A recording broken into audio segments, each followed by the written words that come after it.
Alzheimer's disease begins in the brain 30 to 40 years before the first symptom. These diseases begin far earlier than the emergence of symptoms. And that's why when I thought about the fact that I had previously considered Alzheimer's disease and even Parkinson's disease as old people's diseases, problems that you only get when you're in your elder years, I realized that I was completely wrong.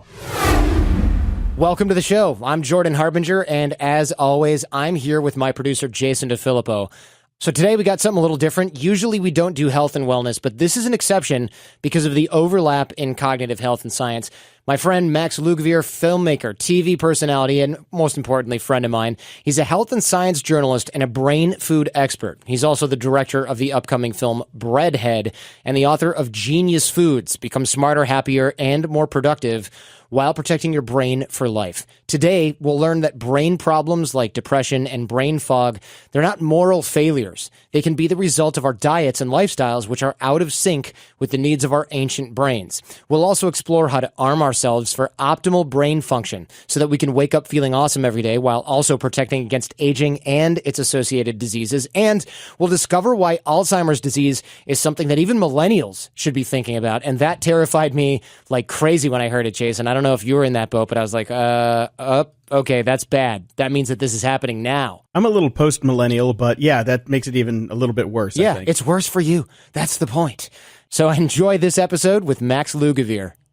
Max, thanks for coming on the show, man. I almost feel like you've been on the show before because obviously knowing you in real life, we hang out. And so I'm like, oh yeah, got to have you back on the show. And you're like, never been on. No big deal. Asked a bunch, never came on. Well, it's great to be here and congrats on the new show. I'm a big fan of you personally. And so now I get to be a fan of your new show, which is exciting. Look, your story is incredible. I knew this when this was going on before, I think probably right as you started your book, which is called Genius Foods. But I think at the time you were working on Breadhead, yes, your documentary. Give us a little bit of background here because, normally it's like, okay, you're into nutrition. I'm not, the end. But this is a very personal thing for you. Yeah, so basically my background is journalism. I got to sort of cut my teeth with the best of the best storytellers in the business working for a TV network that Al Gore founded back in 2005. It was called Current TV. And, my role there really was to expose truths that were being undertold through the platform that was mainstream media. It was a TV network, and this was sort of before YouTube was really as ubiquitous as it would ultimately become.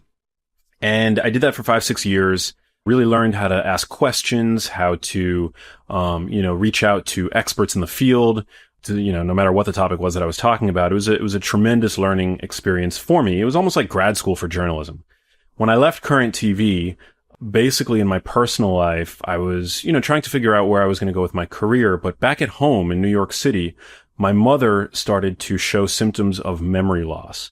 And I had no prior family history of dementia. Dementia wasn't even really in my vocabulary, honestly. And I thought of Alzheimer's disease as being something that only old people get. Yeah. How old was your mom at the time? Because I'm doing the math and you and I are roughly the same age. I think you're a little younger, but you shouldn't have had your first job out of college and then come home and find your mom having memory loss and dementia. Oh, no. That's... Yeah. It's too young. The timing doesn't work out in this. It doesn't work out. It makes no sense, actually. I mean, she was 58 at the time. Again, I had no prior family history. So, I mean, it, caught me completely off guard. She was blonde. She was youthful. She was as spirited as I think any New Yorker, I mean, she's a fast walking, fast talking woman who ran a business. And I would start to come home when I had more time to do so. I was living in LA at the time, but I was spending more and more time in New York City. And I noticed that my mom sort of seemed like her processing speed had slowed to sort of like when you have a web browser and you have too many tabs open and you're trying to watch a video and the frame rate starts to stutter. It's basically like that. Or when your iPhone is low on batteries, you notice that the performance is just, for somebody like my mom, who was essentially a high performer her whole life, it seemed like her brain had taken, it was just like, turned down. Her processing speed had just downshifted. Yeah, exactly. And this, manifests in a myriad of ways. But for one, I would be in the kitchen with her cooking dinner for the family. And I would ask her to pass the salt or something, in the cabinet that she was standing next to. And it would take me shorter time to traverse the kitchen and reach into that cabinet to grab what I was asking my mom for than it would for her to make the connection that what I was asking her, that she should reach up and grab what's essentially right in front of her. So, I mean, that was pretty shocking in and of itself. Yeah, that's scary, man.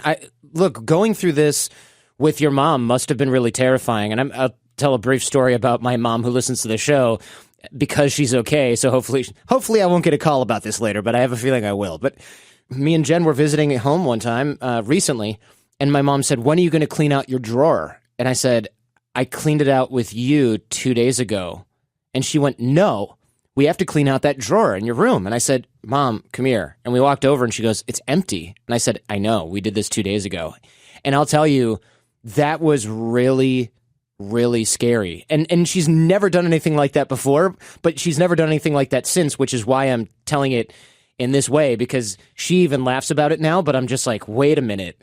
Okay, everyone has a brain fart, but what you're talking about is far beyond that. And if this was the pattern, what were you thinking at this time? You must have been scared. Yeah, I mean, to be honest, I thought it was par for the course of aging. You know, I don't know what I thought. I thought that there was something that was wrong, but it really, ended up with me going around the country with my mom to some of the top neurology departments in the US. I remember literally Googling for the top neurology departments, and stumbling upon the annual US World and News Report hierarchy of the top places to go for medical help, and literally checking, creating check boxes to basically to provide a plan for myself as to where I should go with my mom to try to find answers. It ended up with me going to Johns Hopkins in Baltimore, Maryland. We, are fortunate enough to live in New York City, where we have NYU and Columbia. We went to the neurology departments in both of those hospitals. And ultimately, it all culminated in a trip to the Cleveland Clinic, which is, at the time, what I knew about the Cleveland Clinic was that they purport to take a hands-on approach. They give you a team, essentially, for really complex medical cases to help try to come to conclusions. Because the problem is, medicine is a vast field, and a lot of the practicing physicians basically look at small parts of the body. There's this reductionist approach that Western medicine takes. You go to the neurologist to look at the brain, you go to the GI to look at the, gastrointestinal tract. But what's unique, or what was proposed to me about the Cleveland Clinic, was that they basically put all of these doctors in a room to look at the whole picture. And that was really enticing to me and my mom, because we were unable to find a diagnosis for what was going on with her. She had an unusual battery of symptoms. She had the cognitive decline, but then also, as if that wasn't bad enough, she also had changes to her gait, i.e. the way that she walked. Really? Yeah. That's so... And why would you even... I wouldn't have even thought to link those things. I thought that was a muscular thing. How could the brain control the way you walk, right? What I know now, obviously, it's, movement is intricately connected to the brain. But it was at the Cleveland Clinic that for the first time, my mom was diagnosed with a neurodegenerative disease and was prescribed drugs for both Parkinson's disease and Alzheimer's disease. And that, it was essentially like a bomb going off in my world. From one day to the next, I ceased to be able to think about anything that I had been passionate about, my career. The veil of ignorance that I had surrounding these diseases was just, I felt so completely hopeless and enveloped by fear that I became, essentially, after the trauma subsided, because we humans are pretty resilient, you can habituate to almost any emotional state. After the trauma subsided, I basically became obsessed with learning everything I possibly could about Parkinson's disease, Alzheimer's disease, partially because my mom's symptoms didn't fit neatly into either diagnosis. Again, she had, Parkinson's disease is a movement disorder. So Parkinson's disease would explain changes to a person's gait, for example, but it's not the only neurological condition that would change a person's gait. She also had symptoms that were more akin to Alzheimer's disease. That's why she was prescribed drugs for both. And so I became really interested in trying to understand, to the best of my ability, the etiology of these two diseases. So what are doctors saying? Are they saying, hey, your mom suddenly has both Alzheimer's and Parkinson's? What shitty luck? Because, I'm not trying to make light of it, but it just seems like, how do you get those two things at once and it's not something else? right? Yeah. I mean, maybe it happens all the time, but it just seems like why maybe there's so much overlap in what those things are that they don't really tell the whole story. Is that kind of what you're hinting at here? Yeah, that's accurate. Most of the time, these disorders are related. Symptomatically, it can be hard to distinguish one from the other. And there's, often misdiagnoses. So, for example, my mother, it was originally believed that she had some kind of Parkinsonian disease, and only later on did we find out that it was different than Parkinson's disease, although related.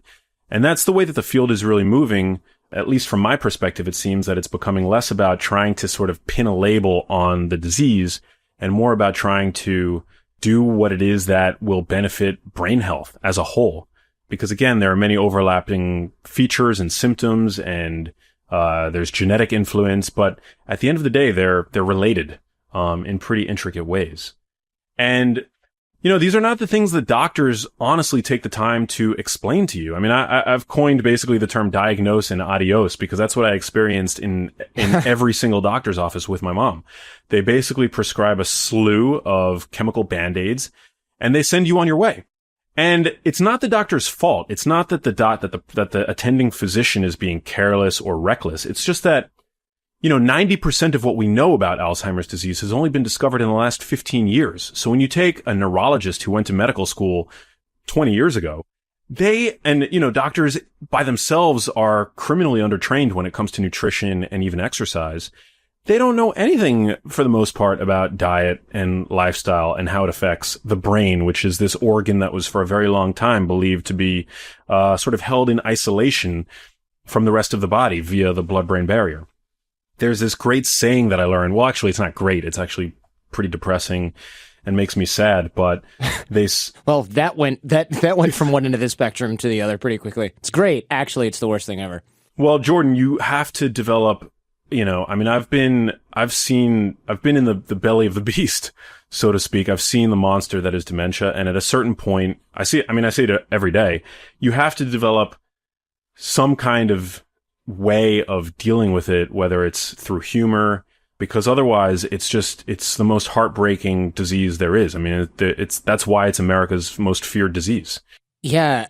When I was discussing this with Jason before the show and with my wife, I was just thinking, my wife brought up the example that happened with my mom that I recounted earlier in the show. And we were just thinking, wow, imagine you see this all the time and you're just completely helpless. So did you feel completely helpless at that point with the diagnose and adios? Because you're thinking, I'm not just going to feed my mom a bunch of Parkinson's medication and Alzheimer's medication at her age and just, hope it works over time, because you're watching her get worse, I would assume. Not just, this isn't like a static decline, right? This is something that you consistently saw getting worse over time?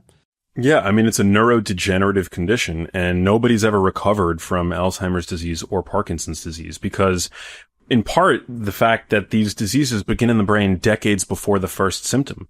I mean, when you take Parkinson's disease, for example, Parkinson's disease involves a part of the brain called the substantia nigra, and it involves these neurons that produce dopamine that are involved in movement. By the time you show your very first Parkinson's disease symptom, 50% of the dopaminergic neurons in that part of the brain are already dead. Alzheimer's disease begins in the brain 30 to 40 years before the first symptom. These diseases begin far earlier than the emergence of symptoms, and that's why when I thought about the fact that I had previously considered Alzheimer's disease and even Parkinson's disease as old people's diseases, problems that you only get when you're in your elder years, I realized that I was completely wrong. I mean, it could be, you could almost argue that this is sort of there's a lifelong cascade of insults that basically will ultimately determine whether or not a person develops Alzheimer's disease or Parkinson's disease.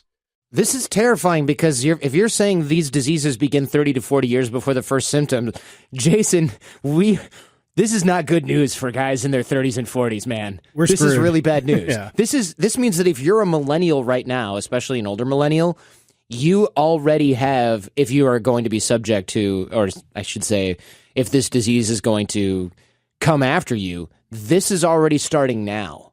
You are absolutely correct. And that's why I honestly have dedicated myself to spreading the message of prevention because, today, if you make it to the age of 85, you have a 50% chance, a 1 in 2 chance of developing or of being diagnosed rather with Alzheimer's disease. And millennials are the first generation that's going to live to 90 on average. So, this is a major problem for millennials unless we can take steps to prevent it. And that's really the way that the field is going in at this point because 99.6% of drug trials in pursuit of a viable treatment for Alzheimer's disease fail. And in fact, you see left and right pharmaceutical companies basically shuttering their trials or their attempts rather at finding a viable pharmaceutical cure. Pfizer just announced that they were going to stop looking basically because as an investor, you would assume that anything that has a 99.6% fail rate is not a good investment. No, generally not. No, that's true. Medicine or not. And there are no disease modifying treatments for any of these diseases. That's why the quote that I was going to bring up earlier is that neurologists don't treat disease, they admire it.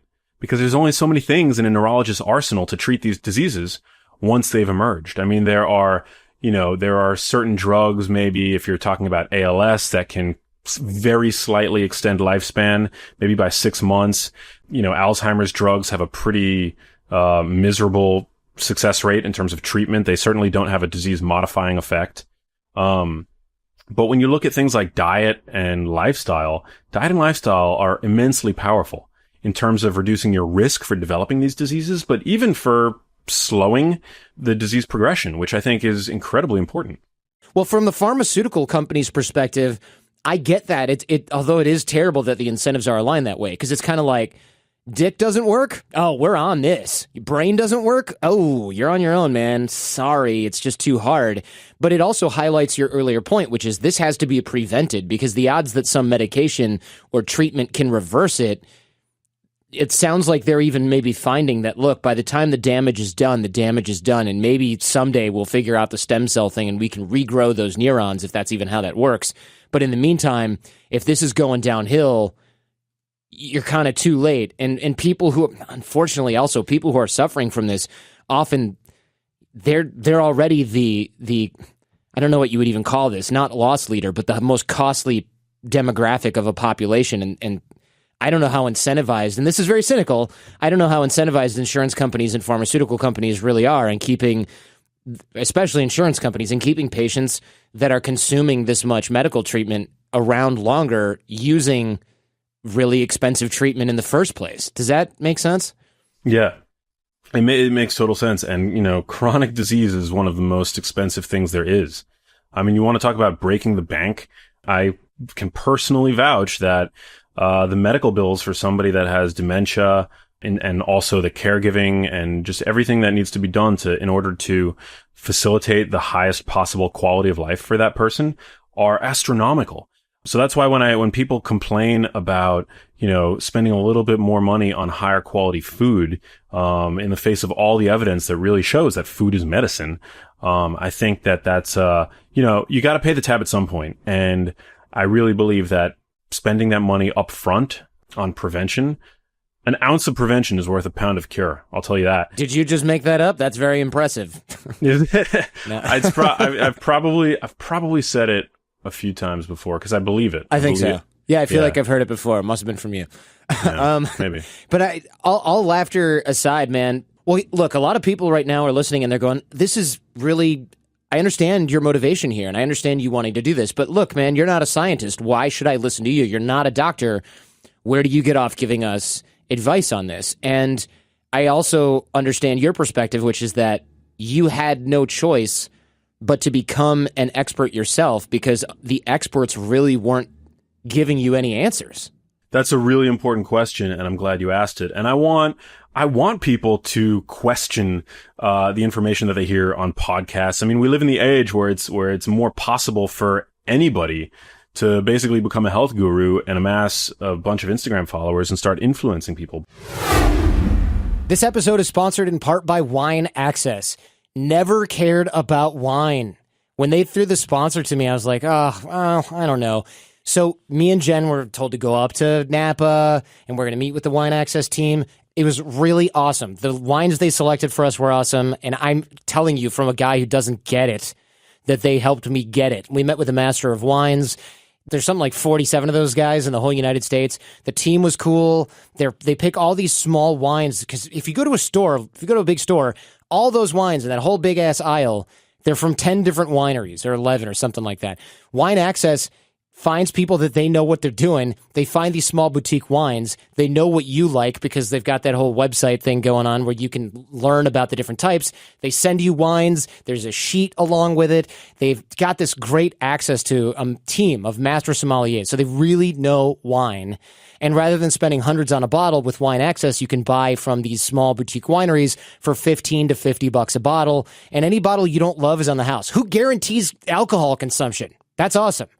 Okay? I mean, that came out weird, but who guarantees that they're going to like the alcohol that you bought from them? That doesn't happen anywhere. So Wine Access is a valued supporter, especially this early on of our podcast, and has now created an incredible but limited time offer for, of course, the Jordan Harbinger Show podcast listeners.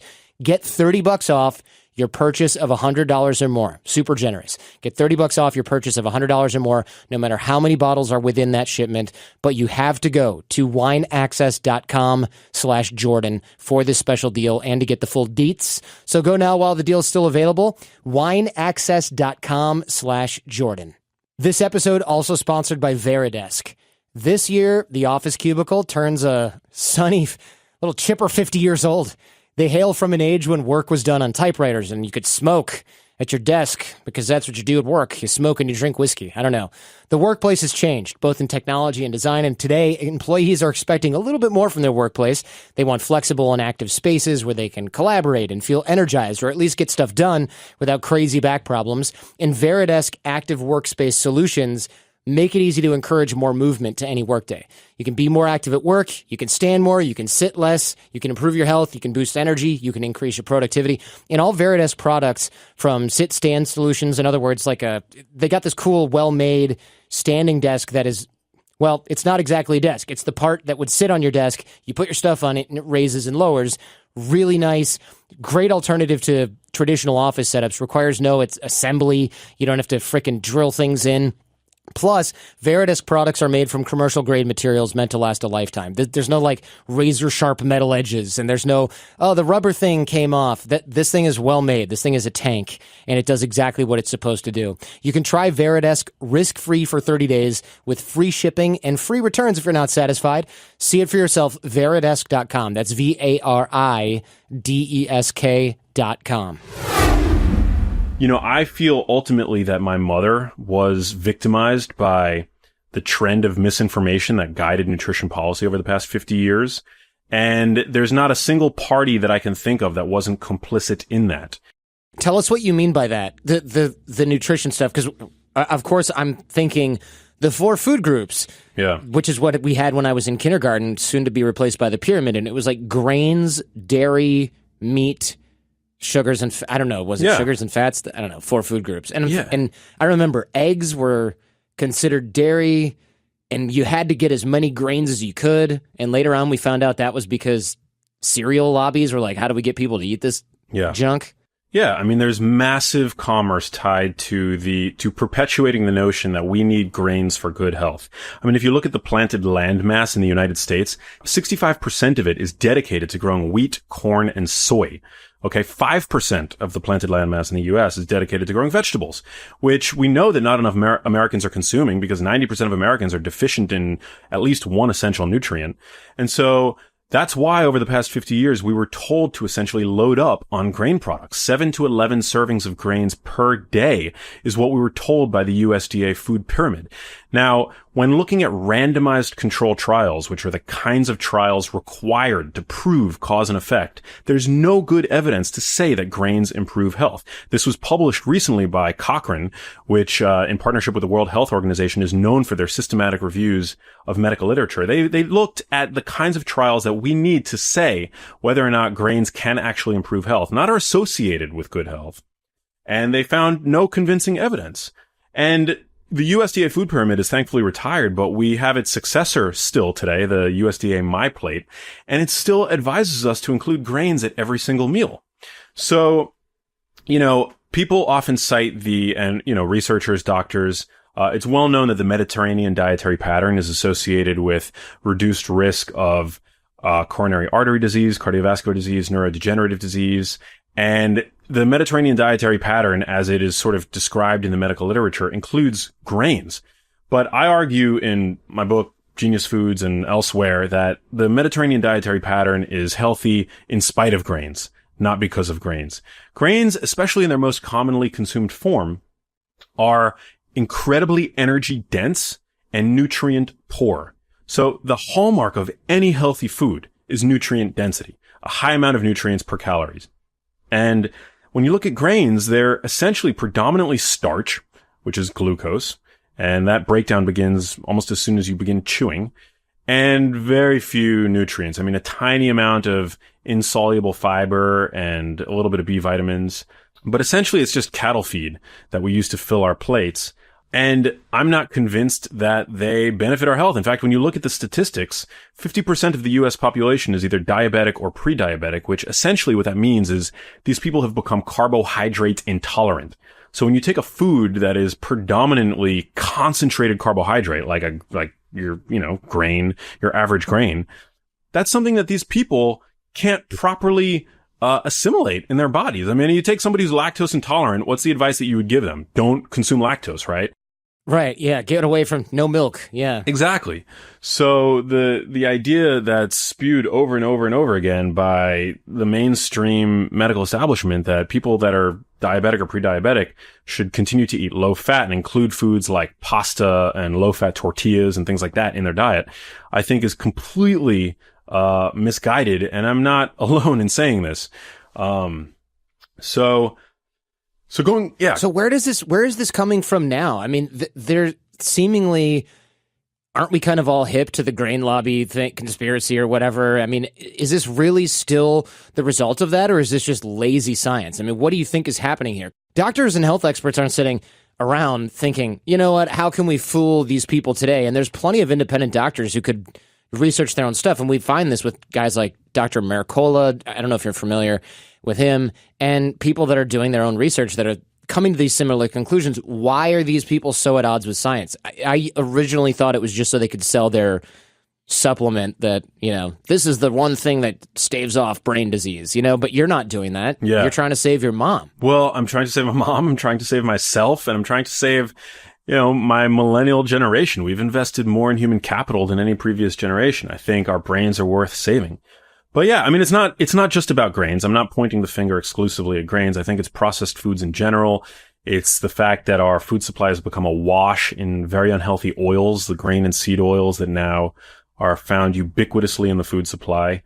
But, when you actually look at point of care, doctors are rushed because of the current healthcare system. They don't really take the time with you to explain nutrition. They don't know a lot. I would not consider your average doctor an authority or an expert on nutrition. They're simply not. They also are undertrained when it comes to exercise. This is fact. This is not just me speculating. And at the same time, on average, it takes about 17 years for what's discovered in science to be put into practice into day-to-day clinical care. So there's this huge gap when it comes to our brains. And then finally, young people are not attuned to things when it comes to brain health necessarily. I mean, when I say the D word, I never think about this stuff, man. Yeah. And if you're talking about, the D word, dementia, yeah. I'm thinking, sure, Max, call me in 40 years and we'll have a great chat about this. Yeah. I'll be really interested then. Yeah. I mean, this is something that young people are sort of, deaf to because they consider it to be an old person's disease. But what I argue is that the same steps, the same foods, the same tactics that you can put into practice in your life that are going to help shield your brain against dementia, according to the best available evidence, also actually make your brain work better in the here and now. Neuroprotective diets are strongly associated with better cognitive function. And so rather than make it a conversation about dementia, I talk about things that I think is pertinent to every single human being. And that's how to make our brains work better, knowing that the brain is the battery that makes life worth living, essentially. Neuroprotective diet is a term that I love. I'm definitely going to have to use that. What I like about what we're discussing here is, for our purposes here on the Jordan Harbinger Show, because usually we don't do health and wellness, as people know from listening to my other shows.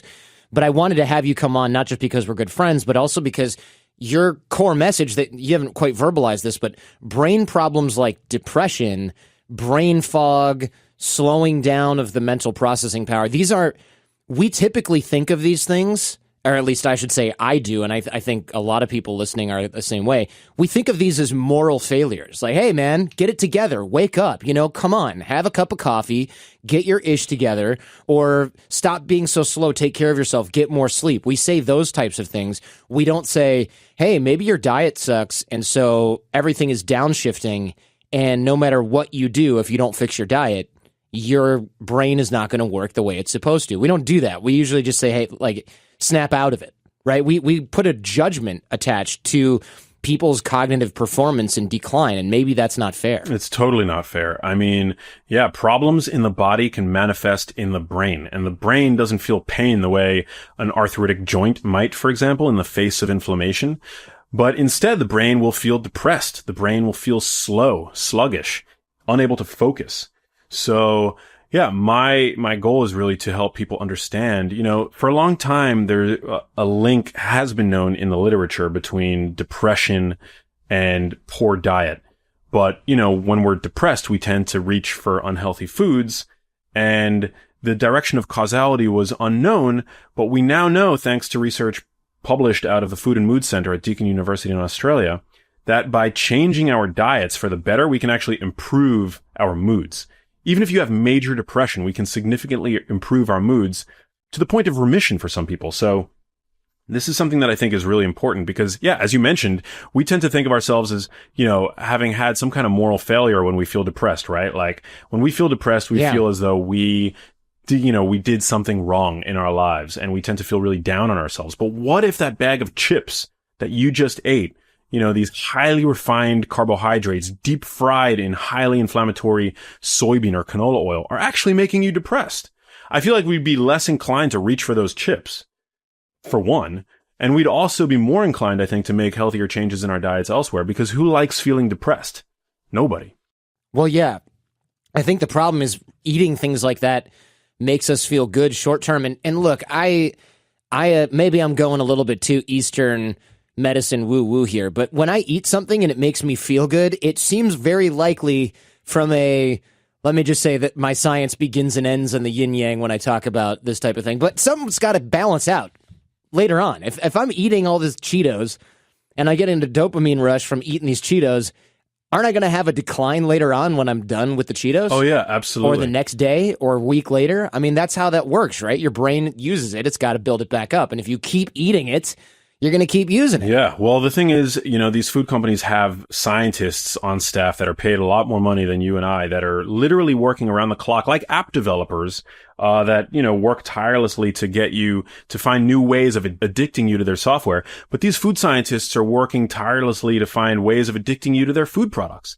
And one of the ways that they know that they can do that very easily is by combining salt, sugar, and fat, and usually wheat, to make these foods hyper palatable. So basically, when a food becomes hyper palatable, it sends your brain to a bliss point beyond which self-control is completely impossible. Is that the science between once you pop, you can't stop? 100%. Is that? Yeah. That's literally what they mean, right? Like we know you can't stop because we hired millions of dollars worth of scientists to make sure that you can't stop. 100%. Once you pop. Yeah. So food scientists know that when they combine these mouthfeels and these flavors, basically, which were relatively rare and potentially life-saving for the vast majority of our time spent as hunter-gatherers, they know that it basically sends off the equivalent of dopamine fireworks in the brain. And also, I mean, one of the reasons for that is that these flavors and these sensations are not typically found together in natural foods. So these scientists take them, they combine them into these hyperpalatable foods, and when your brain tastes them, it's the equivalent of the 4th of July in terms of the fireworks that it sends off in your brain's reward center. Because sugar helps you store fat. Salt, for the vast majority of our evolution, was an essential nutrient, although that's become sort of another demonized nutrient that today we're sort of dealing with the repercussions of. And fat, fat is very calorically dense. It's packed usually in natural foods with fat-soluble vitamins, and antioxidants that are important for protecting our brain cells against aging and oxidative stress. So, I mean, our bodies are, they have good intentions, But the problem is that these reward centers can be short-circuited in the modern food environment. And so that's why, depression is not a moral failure, but today with the modern food supply, neither is overeating. So that's why I think it's really important to arm people with this sort of knowledge so that at least it's informed consent. Yeah, I can see what you mean there with informed consent. Like, look, I know these are bad for me. I'm going to indulge a little. Maybe I can use my own psychology against me, right? Maybe I can put 10 Pringles in a plastic bag instead of trying to eat from the can and then go, yeah, no, I'm just going to stop when I'm good and ready, because they've engineered those things so that we've all eaten Pringles and put our mouth on the can and turned the can upside down at the end just to get the crumbs that have all that MSG or whatever's been sprayed on there. I'm not the only one who does that, right? Yeah, Jordan, your attempt to eat these kinds of foods in moderation is swimming upstream against millions of years of evolution. Okay? So that's why we shouldn't feel bad about ourselves when we go through the entire bag of chips or the entire pint of ice cream. These foods are designed to be overconsumed. And here's a really good, experiment for you. If you take a baked potato, okay, by itself, that baked potato is probably not going to be prone to overconsumption, right? I mean, you'll probably have a few bites. Even sugar itself. If you were to put a spoonful of sugar in your mouth by itself, you probably would not, it's not that good. I mean, you probably wouldn't be prone to overconsuming it. But the minute you put butter with salt on that baked potato, it becomes this delectable thing that you basically can't stop yourself from eating. Or butter on a sweet potato, for example. Or when you combine that sugar with wheat flour and fat from eggs and you create cookie dough, right? I mean, it becomes hyper palatable. It's essentially pornography for your mouth. Yeah, nice. I like that. That's exactly what it seems like. And it's kind of, you and I talked about this pre-show. Your brain is this unwitting combatant in the Hunger Games of nutrition. Yes.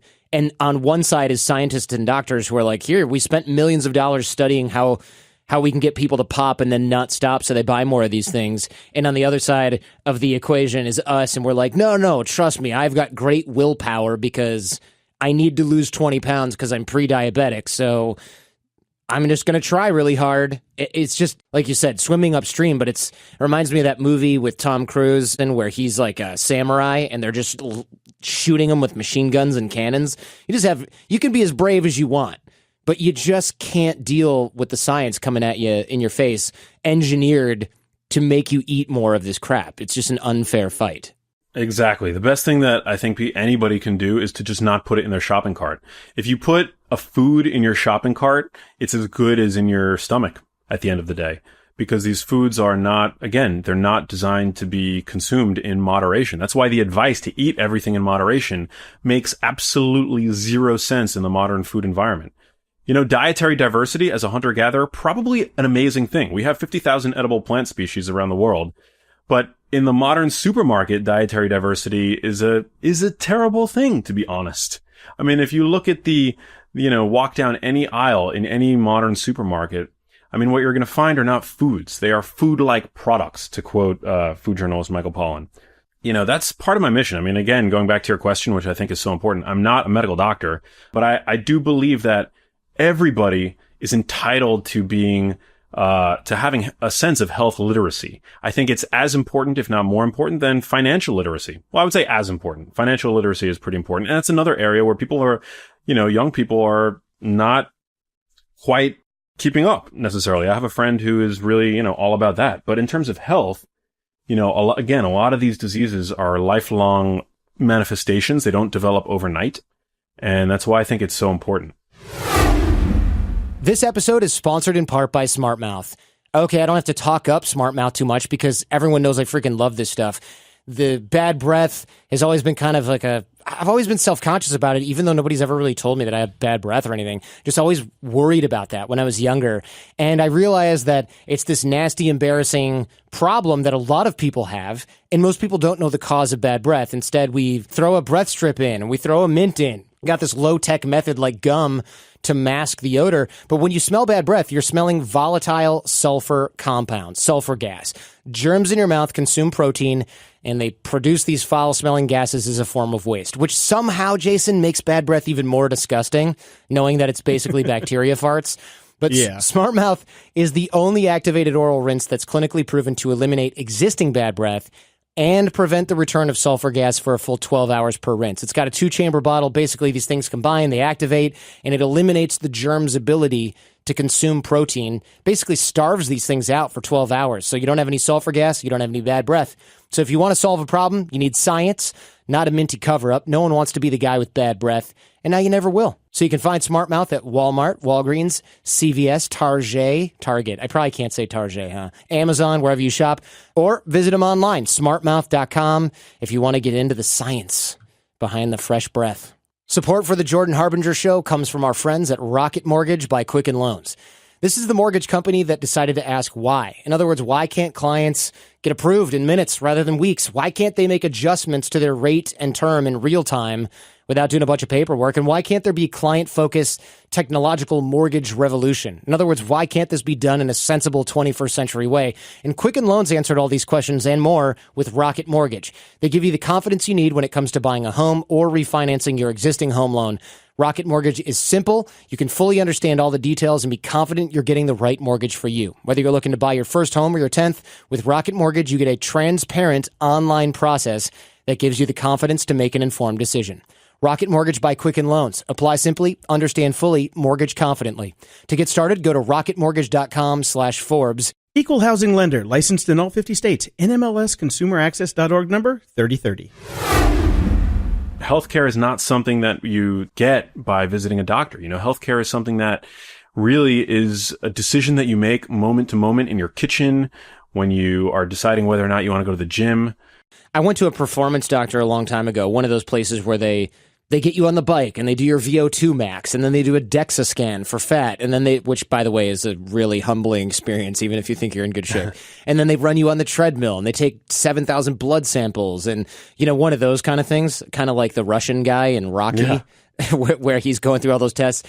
And this is a few years ago, and even they said, hey, look, this is a chart of your insulin resistance. You're fine now. If you keep on this path, you're going to be pre-diabetic when you're 50 or 60, possibly develop some diabetes later, depending on your genetics, but most likely not. But you can reverse all this. And that doctor, really sharp guy, one of the things he said was, this isn't something that you're going to fix 1 week or 2 weeks. Every single thing you eat is a decision. Every time you decide to walk somewhere instead of drive because you have the time, it's a decision. And that kind of daily decision, and Daria Rose on another show that we did, Jason, she talked about this too. Just because you had a crappy breakfast doesn't mean you have to have a crappy lunch and a crappy dinner. Everything you put in your mouth is a decision. Yeah, the screw it syndrome. It's like, oh, I screwed up one thing today, then I can I just write off the rest of the day. You can fight that. Right, the day's a wash. Yeah, the day's a wash. What the hell? I already had some Pringles, so I might as well kill the can and then go eat pancakes, which sounds gross. one of my favorite lines from the movie Vanilla Sky, as a filmmaker, I can't help but quote movies. Cameron Crowe wrote, "Every passing minute is another chance to turn it all around." And that's particularly true of our body's state of health, especially when we are healthy.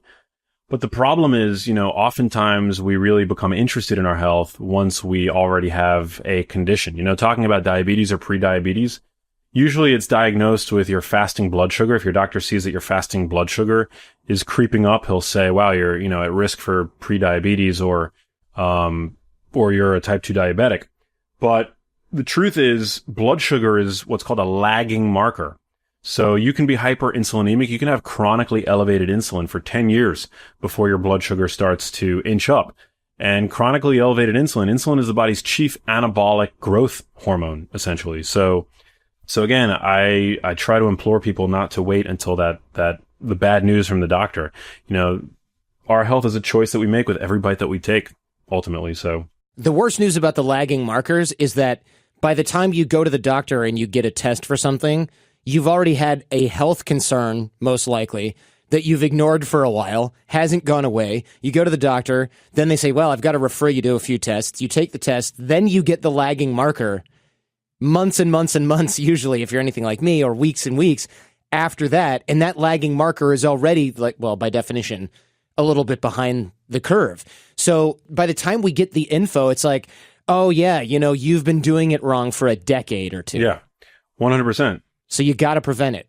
So what do we do now? What can we do right now? If I go into my kitchen, What should I be doing? Because, yeah, it's easy to say I'm not going to buy Pringles anymore. Sorry, Pringles obviously taken the brunt of my wrath today. But it's easy to say I'm not going to buy junk food anymore. There's got to be tons of stuff that we're consuming that we don't even know is bad, that has the bliss point programmed in, hyper palatable, that has these oils and stuff that we're looking for. What are we looking for, and what are some common enemies that we might think, oh, this is fine for you, but really isn't? Yeah, so nearly all packaged foods are hyperpalatable. So I would say become aware of that response that your brain has to those kinds of foods so you know how to look for them. Definitely foods with added sugar. I mean, the safest level of added sugar consumption is 0.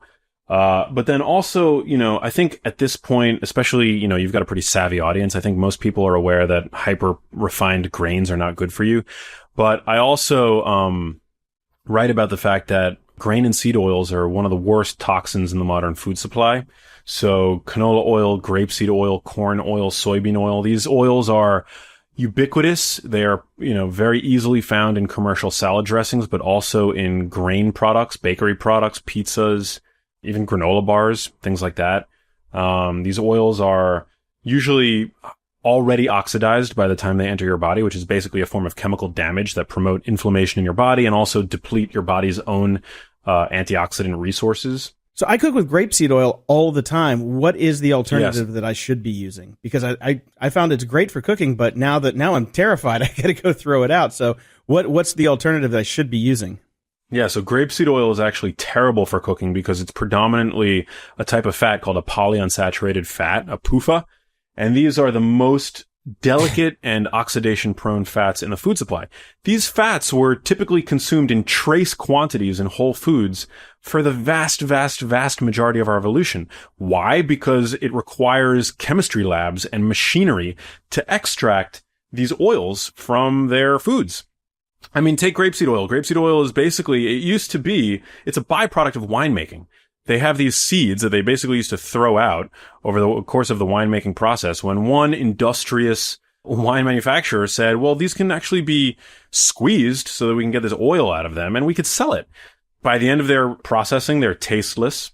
They have a very high smoke point, but they're refined, so that's the case.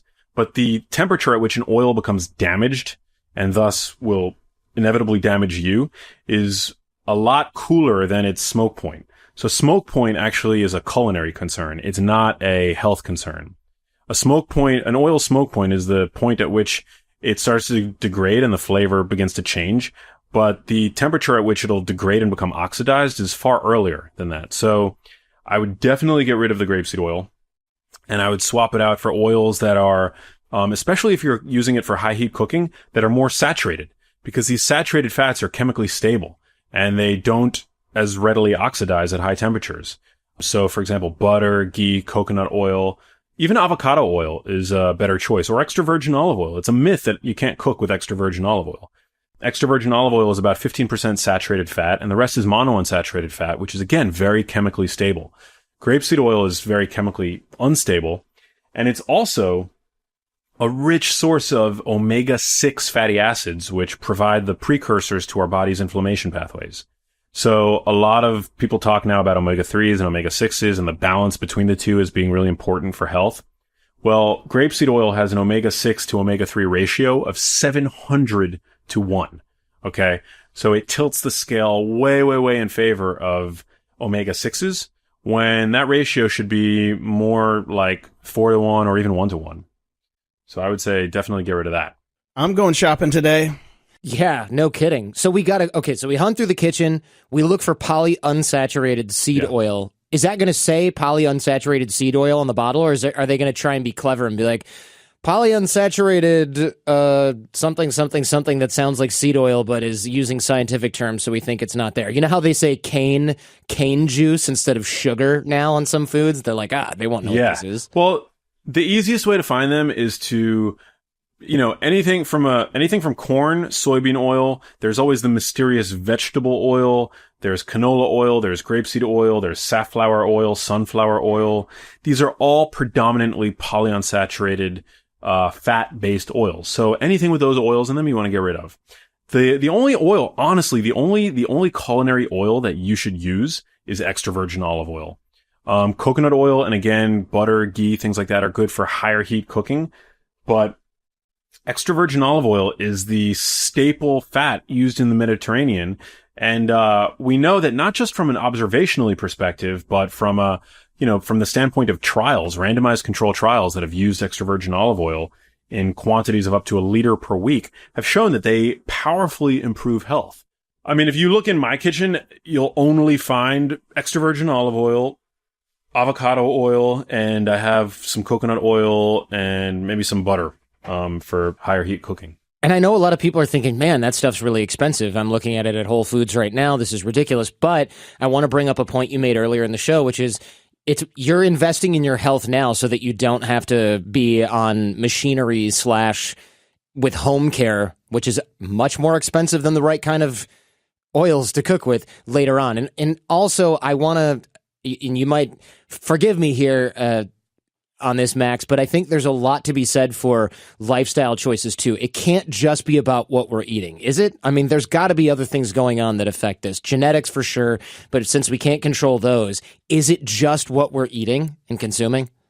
I think what we're eating is a huge part of the equation, but you're 100% correct in that, lifestyle plays a huge role as well. So today we do less leisure time physical activity than we ever have. We're sedentary. We're sitting in our cars, at our desks. Our body is designed to move. And when we're stagnant and when we're sedentary, our brains and our bodies suffer. So, being active, imbuing your day with more physical movement, very important. I mean, at the very least, it helps mobilize lymphatic fluid without your body. So these fluids don't have its own heart. Basically, your blood is pumped around via your heart, but lymph fluid doesn't have its own heart. So it basically relies on your moving to swoosh it around. And this fluid is really important because it's essentially the body's waste duct system. So moving is incredibly important just to keep your body detoxing, if you will. And then I'm a huge fan of high intensity exercise. The research now seems to really be in favor of high intensity exercise as a really efficient way of boosting cardiorespiratory fitness in about 1/5 of the time. So that's really important. Being mindful of your body's natural circadian inclinations, also very important. Our bodies essentially want to eat during the day. We're diurnal creatures, right? So, I mean, I'm big on intermittent fasting. When I wake up, I won't eat anything generally until about 11 a.m. and I'll stop eating by 8 p.m. or maybe even earlier sometimes, 7 p.m. That gives the body a rest from digestion, certainly, but it also helps to sort of reel back in the balance that has been lost in the modern world between being in an anabolic or fed state and a catabolic or fasted state.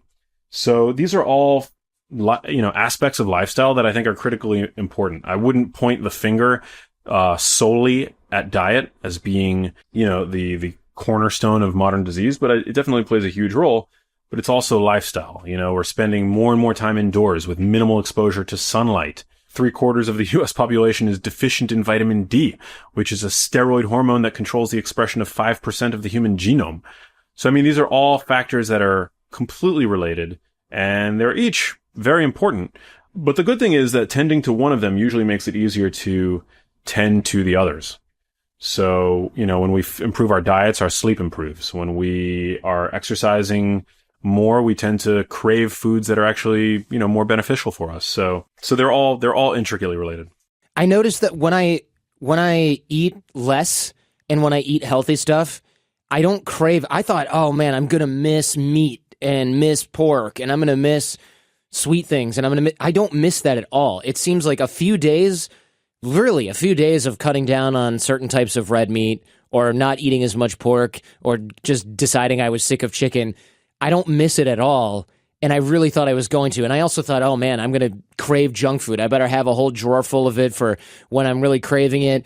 And I've got a drawer full of expired stuff that I'm never going to touch because it looks disgusting. Not because it's expired, but because I don't eat Frappuccino straws anymore for lunch. They just seem disgusting to me.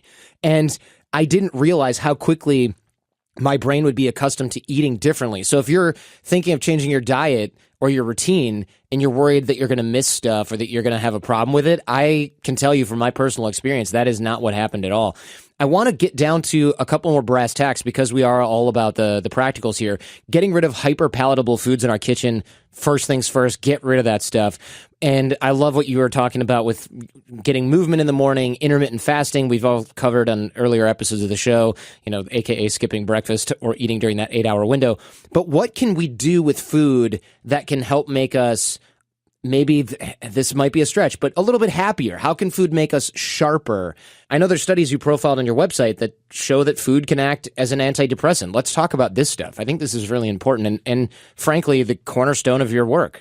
Yeah. I mean, so, one of the major trials that has come out recently was the SMILES trial published through Deakin University, the Food and Mood Center in 2017 that showed that diet can actually act as a really powerful antidepressant. I mean, they took these patients with major depression and they put them on this sort of modified Mediterranean diet.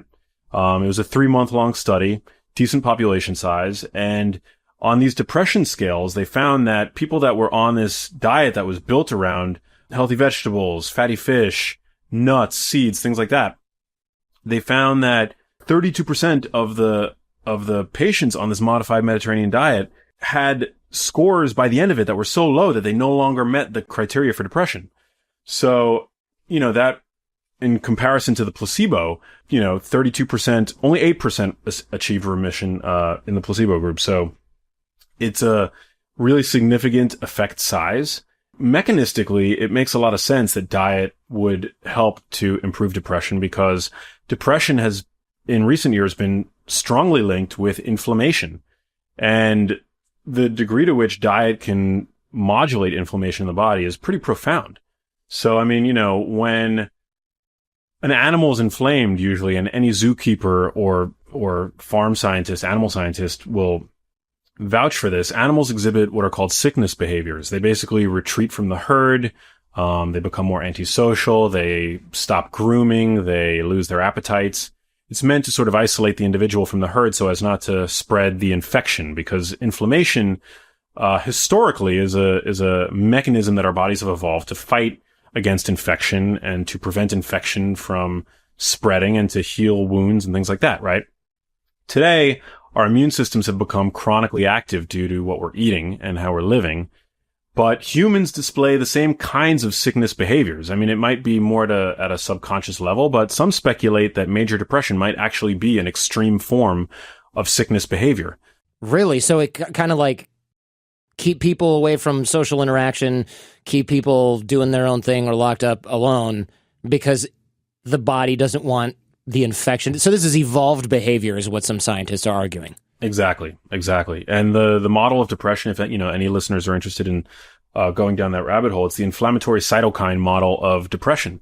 And research like the SMILES trial that I just cited, or there have been other trials with single compounds like turmeric, which has a known anti-inflammatory compound in it, have shown some efficacy in terms of reducing symptoms of depression in people. And why? Because they're having an anti-inflammatory effect. It just strengthens the notion to me that by living in a way and eating in a way that is minimizing inflammation, by, cutting out the added sugars and the processed foods, all foods that drive inflammation, most of us, if not all of us, will see some kind of improvement in the way that our brains work. It just makes sense. And in terms of cognitive performance, a brain functioning in a low inflammation state is a brain functioning at its best. So we're at the very beginning of sort of doing this kind of research. Again, the first randomized control trial to use diet as a potential antidepressant was published just last year. So we don't have all the answers, and there is a fair amount of speculation. But when you consider that for most people that are on selective serotonin reuptake inhibitors, that these drugs work no more effectively than a placebo, with the exception of people with major depression, it really has implored researchers to look in another direction, in another area. And so that's where the research on diet and mood really excites me. Let's leave the family with something to do right now. We already know we got to look through our kitchen and get rid of damaging polyunsaturated seed oils, hyperpalatable foods. What can you leave us with that people can start applying right now, knowing what we know, because you told us? So definitely, I mean, I would recommend that everybody eat a large fatty salad every single day. That's one of the hallmarks of my protocol. It's something that I do every single day. When we're eating a huge bowl of dark leafy greens, we're checking off a myriad of our nutritional boxes. These are nutrient-dense foods. There's no better vehicle for extra virgin olive oil than a bowl of dark leafy greens. And eating a bowl of dark leafy greens every single day is associated with brains that look 11 years younger on scans, according to research out of Rush University published recently. So a huge fatty salad, and I don't mean throwing cheese and, tortilla strips on top. I mean, going heavy with the extra virgin olive oil, maybe throwing an egg in there. So that's one of the most important things that I think a person can do. When it comes to greens, opt for, try to skip the iceberg lettuce, which is essentially just water and fiber, and go instead for spinach, which is packed with magnesium. It's packed with folate, which is really important for healthy gene expression. I would say go for arugula, which, calorie for calorie has more nitrate than any other vegetables. Is really good at nurturing vascular health, which is really important. The brain relies on 400 miles of estimated microvasculature. So arugula is a great choice. And of course, kale. Kale gets hate on all the time on the internet, but you can't beat it in terms of its nutrient density. And Poor kale. Always getting picked on. Screw you, kale. Shit. I'm just going to pile on that one. Yeah. So have a super dark green fatty salad. And by fat, you don't mean dressing, cheese, and tortilla strips. You hear that, Jen? No more tortilla strips. My wife is crying somewhere because she loves throwing tortilla strips on salad. And she's like, can I have more of these? I want extra of these. I'm like, you want a bag of chips on top of your salad. That does not count. But I understand. Count. I have a quick question on the salad structure. Now, where do you stand on vinegar? Because I like to have some vinegar on my salad if I'm going to have an oil salad. Which type of vinegar would you recommend? I'm a huge fan of vinegar, and honestly, I don't, they're all good. I'm a big fan of apple cider vinegar. I also like balsamic vinegar, even though it has a little more sugar. It's a source of tiny amounts of resveratrol, which is actually an antioxidant found in red wine. It's found in the skins of grapes that has shown some promise in animal models in terms of being a longevity promoting agent. So, I love the taste of balsamic vinegar. Apple cider vinegar is great. And one of the cool things about vinegar is they actually... Acetic acid, which is what gives vinegar its tart flavor, has been shown to inhibit disaccharidase enzymes in the small intestine, which are basically the enzymes that break down complex carbohydrates. So if you take a shot of vinegar, for example, along with a higher carb meal, you actually absorb less of the glucose from those carbohydrates, which is actually pretty cool. So the vinegar stops us from absorbing some of the bad stuff. I like it. Well, Max, thank you so much, man. I know that I gave you a hard time both before the show, during the show. I'm going to say I'm not going to give you a hard time after the show, but I think we both know that's not going to be the case, having been friends for a few years. But I really appreciate you coming on and sharing your expertise on experts, which was born from a place of really wanting to help out your mom. And I think that normally we don't do health and wellness shows here on the Jordan Harbinger Show, but I just thought, having food make us sharper, having food make us more social, having food maybe get us out of a rut really hits home for me and a lot of people around me right now. So I want to thank you for coming on and sharing your knowledge with us. Well, Jason, we normally don't do health and wellness, but I was kind of into this one because I'm like, look, apparently all of us are slowly getting brain disease, which is terrifying, but there's something we can do about it, and it involves just kind of raiding the kitchen and making sure we're doing the right stuff or not eating some of the wrong stuff, and we can get rid of a lot of the stuff that causes brain fog now. And I think for a lot of people who are well-schooled in nutrition, they maybe knew this, but it took me decades to realize that stuff like Cheetos and chips, if I overdo it, is the reason I feel like crap the next day. I never put it together because I just assumed that food made me feel good was not going to make me feel bad later unless it was me gaining weight. But it really does have that counterbalance, and it's really dangerous for you. What I was fascinated about was the dementia side of things, just personally, because I've had to deal with that in my family. So anything that I can do to help the rest of my family stave off dementia, I will do it in a heartbeat, because it is just seriously the worst thing that you can go through. So I am really glad we did this, and I am going to completely raid the kitchen when we're done with this show and go shopping tomorrow for some healthy alternatives. Sounds like a plan for sure. I'm definitely going to outsource that particular task to my wife, but you know how it goes. We're all on the same page here. Great big thank you to Max Lugavere. The book title is Genius Foods, and naturally that'll be linked in the show notes. If you enjoyed this one, don't forget to thank Max on Twitter. I'd also love to hear from you on Twitter. I'm at Jordan Harbinger. You can also email me, jordan@jordanharbinger.com, or find me on Instagram at Jordan Harbinger. Now everything sounds like me, Jason. It's so much easier. That'll all be linked up in the show notes for this episode, which can also be found at, wait for it, jordanharbinger.com. It's all about you, Jordan. It's all about me, and it always has been, and let's just face it. No, that hits a little too close to home. Tweet at me your number one takeaway from Max. And I want to throw a little hat tip to my friend Ben Greenfield. He runs the Ben Greenfield Fitness Podcast. If you like topics like this, Ben Greenfield is the guy for you to go and listen to. He knows all about health and wellness and nutrition, and did us a real solid by shouting out the Jordan Harbinger Show on a recent episode of his show. So he's a good friend, and he knows a lot more about this stuff than I do. So if this tickled your fancy, go check out his podcast as well. This episode of The Jordan Harbinger Show was produced and edited by Jason DeFilippo. Jason Sanderson with us in spirit. Show notes are by Robert Fogarty. Booking, back office, and last-minute miracles by Jen Harbinger. And I'm your host, Jordan Harbinger. Please, if you're new to the show, and hell, if you're not, rate this new show, which should be new to you, on iTunes. We had 11,000 freaking reviews for the other show. Now I've got 300, which is a lot. But I would love to, 10, 20, 30 exit, no big deal. Just has to happen one at a time. So please do share the show with friends, rate it and review on iTunes. Share the show with those you love and even those you don't. We've got lots more in the pipeline, and we're excited to bring it to you. In the meantime, do your best to apply what you hear on the show so that you can live what you listen. And we'll see you next time.